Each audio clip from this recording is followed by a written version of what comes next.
Hello, welcome to Spread Book Joy. Today I'm recommending middle grade books that adults might enjoy.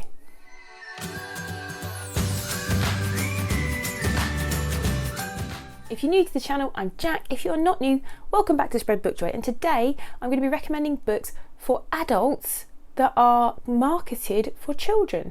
So I recently did a video as part of my middle grade March musings on why adults read middle grade fiction. If you're not familiar with middle grade March, it's a readathon hosted by some lovely booktubers who I'll link in the description box, and it is all about reading middle grade fiction, adults reading middle grade fiction. So it promotes the glories of children's literature for adults. I filmed an entire 2-part video on why adults read middle grade with the help of some of my booktube friends.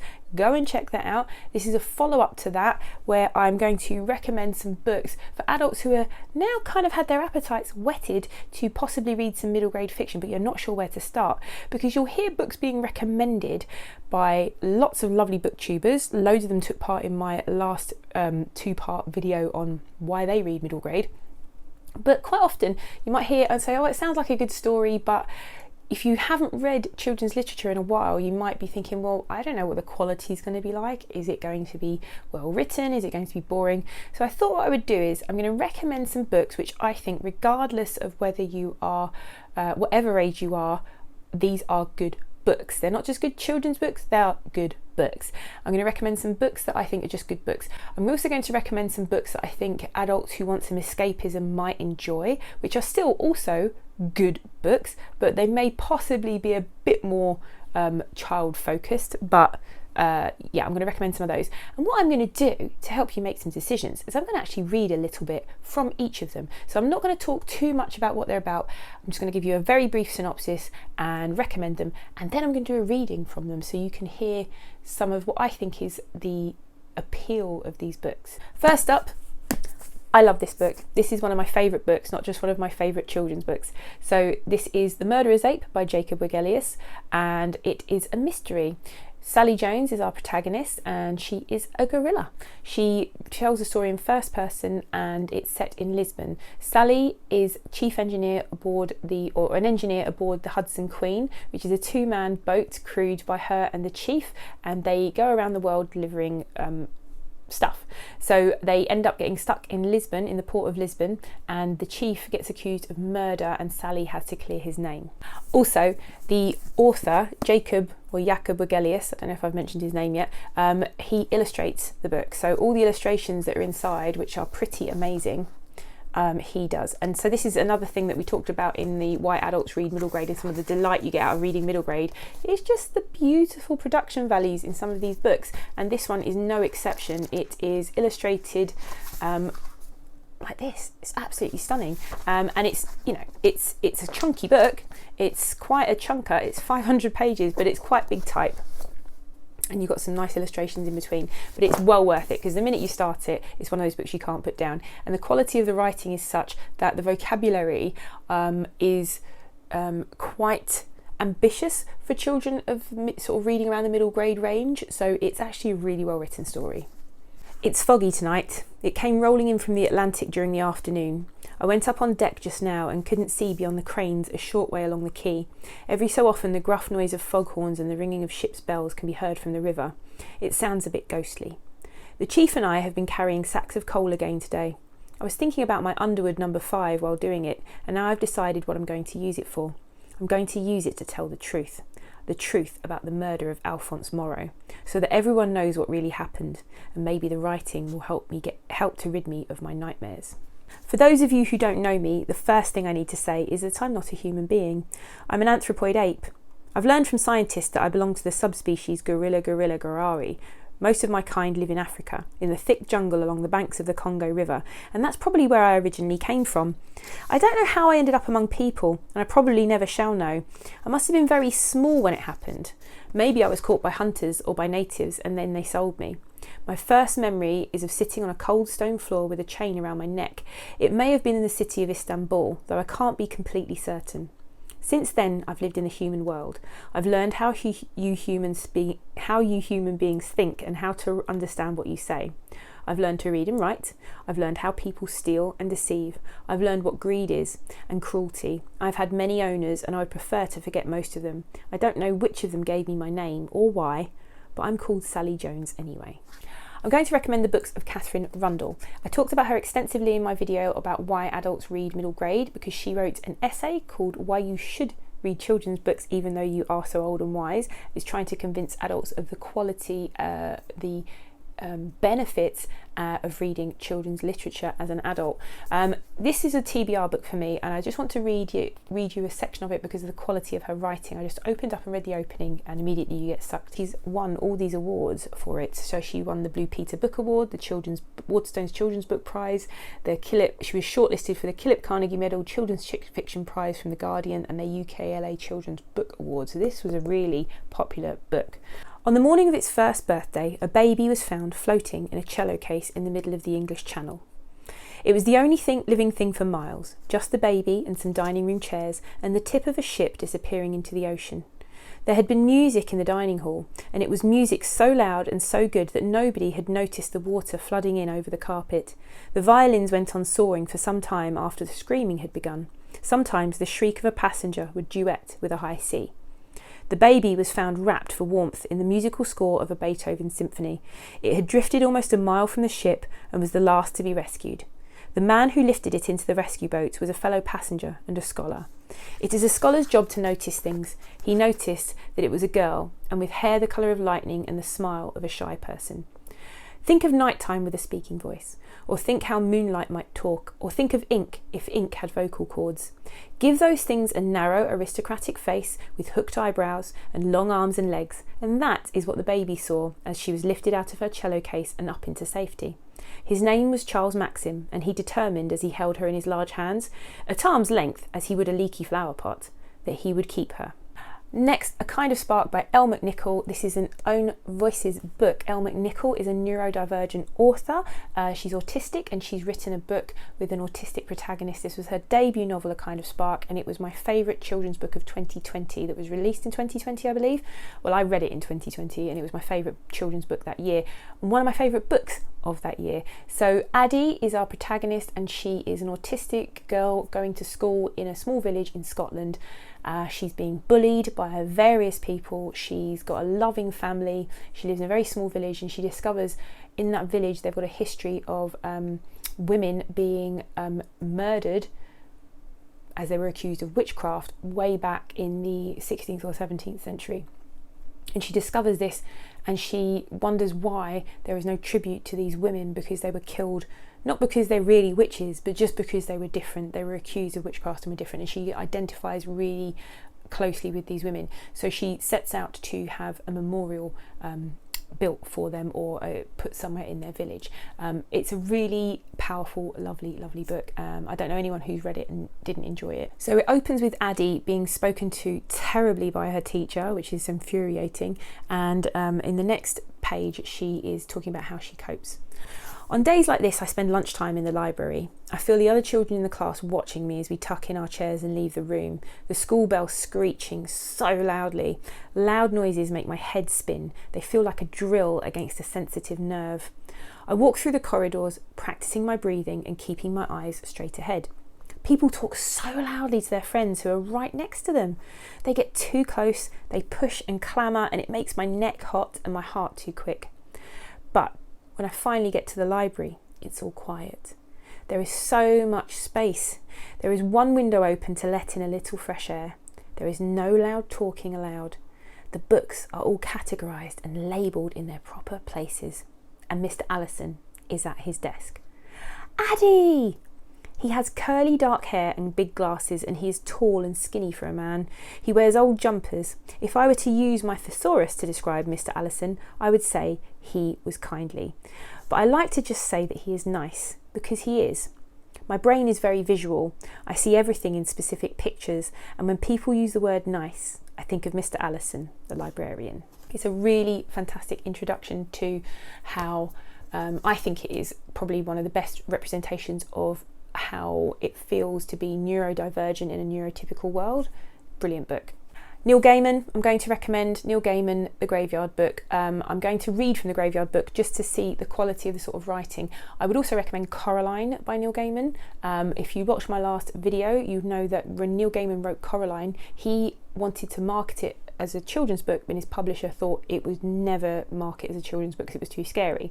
The Graveyard Book is his homage to the Jungle Book. So instead of a boy being raised in the jungle by wolves, we've got a boy being raised in the graveyard by ghosts, because he was always obsessed with that idea of the Jungle Book when he was younger. The Graveyard Book is an award-winning book and very well loved, but it has been criticised for quite a violent opening. The opening is not violent, though it does feature a horrific murder, but the suggestion of such.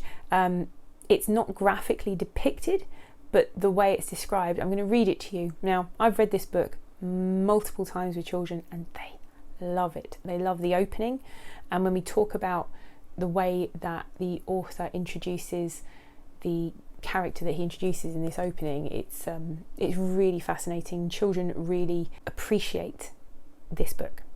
There was a hand in the darkness and it held a knife. The knife had a handle of polished black bone and a blade finer and sharper than any razor.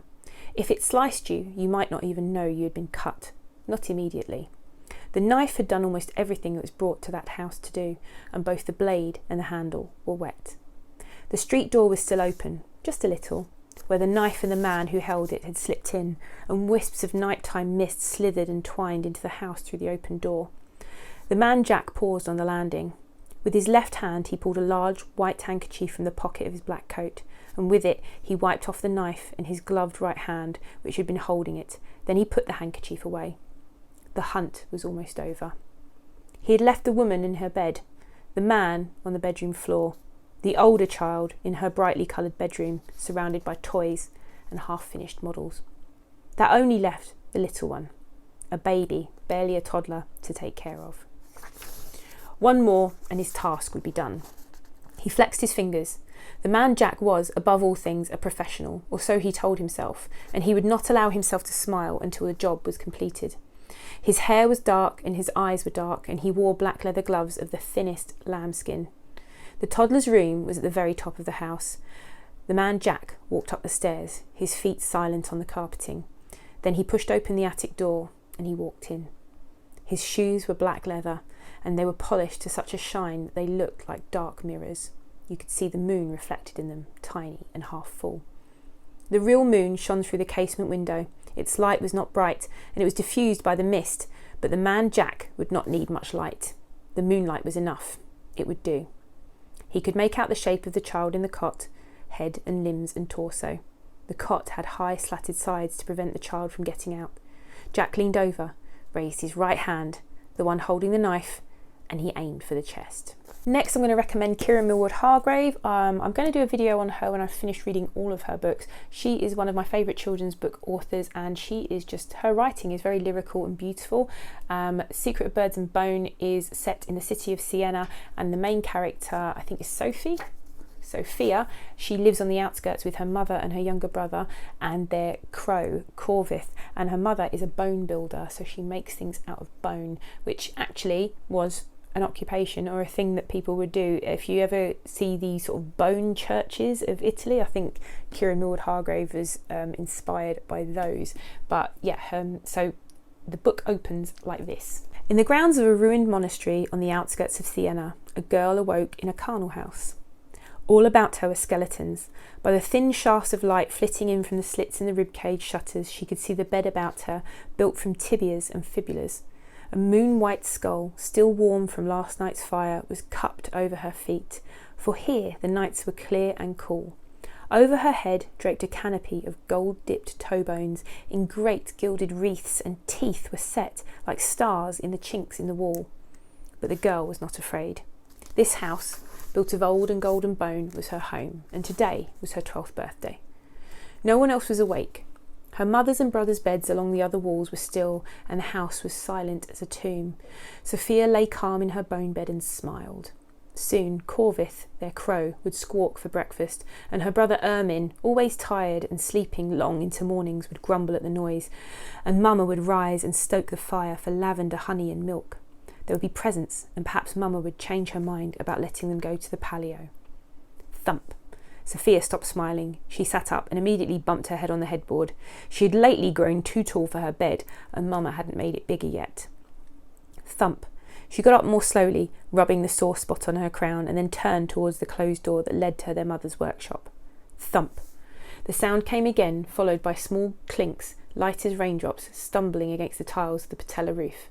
Now that her eyes were adjusted to the gloom, Sophia could see the door was slightly ajar, and her mother's bed was empty. This next one is also an amazing film. It's Disney, the one and only Ivan. I don't think it's really well known over here in the UK, but the film is brilliant. The film is a little bit more sympathetic to the human characters because I think it's quite Disneyfied. This book isn't as sympathetic, and it was a Newbery Award winner. And it's about a gorilla called Ivan who lives in a shopping mall in America. Some animals live privately unwatched, but that is not my life. My life is flashing lights and pointing fingers and uninvited visitors. Inches away, humans flatten their little hands against the wall of glass that separates us. The glass says, "You are this, and we are that, and that is how it will always be." Humans leave their fingerprints behind, sticky with candy, slick with sweat. Each night, a weary man comes to wipe them away. Sometimes I press my nose against the glass. My nose print, like your fingerprint, is the first and last and only one. The man wipes the glass, and then I am gone. This next one, I have a video on the entire series. I recently read the most recent one, but it is the entire series by Michelle Harrison, A Pinch of Magic. Now this is just delightful, escapist fantasy, really lovely mysteries with gorgeous like sisters who solve them at the heart of it, and I just love this series so much. It just brings me joy every time I crack open one of Michelle Harrison's books. So I'm just going to read you the start of this one. The books star three sisters called Widdishin sisters who live on the island of Crowstone, and there is a family curse. The prisoner gazed out of her window. It was one of four in the Crowstone Tower, the tall stone cage in which she was being held.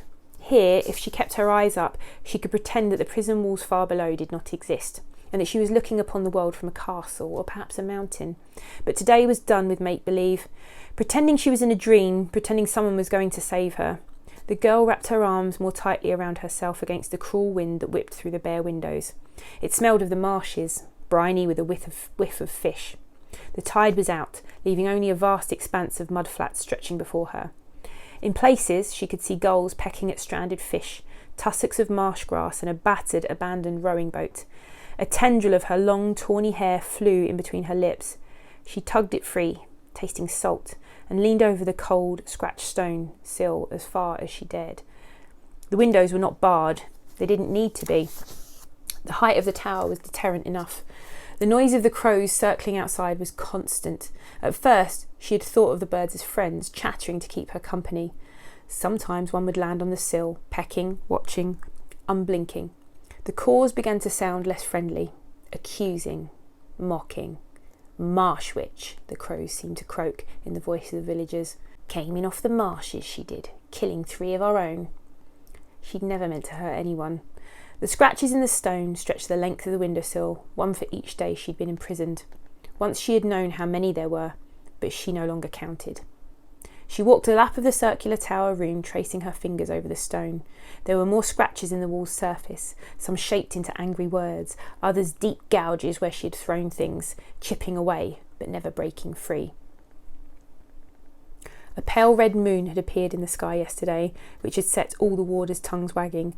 The moon, being visible in daylight, was a bad omen at any time, but a red moon was worse still. A red moon was a blood moon, a sign that wrongdoing was afoot.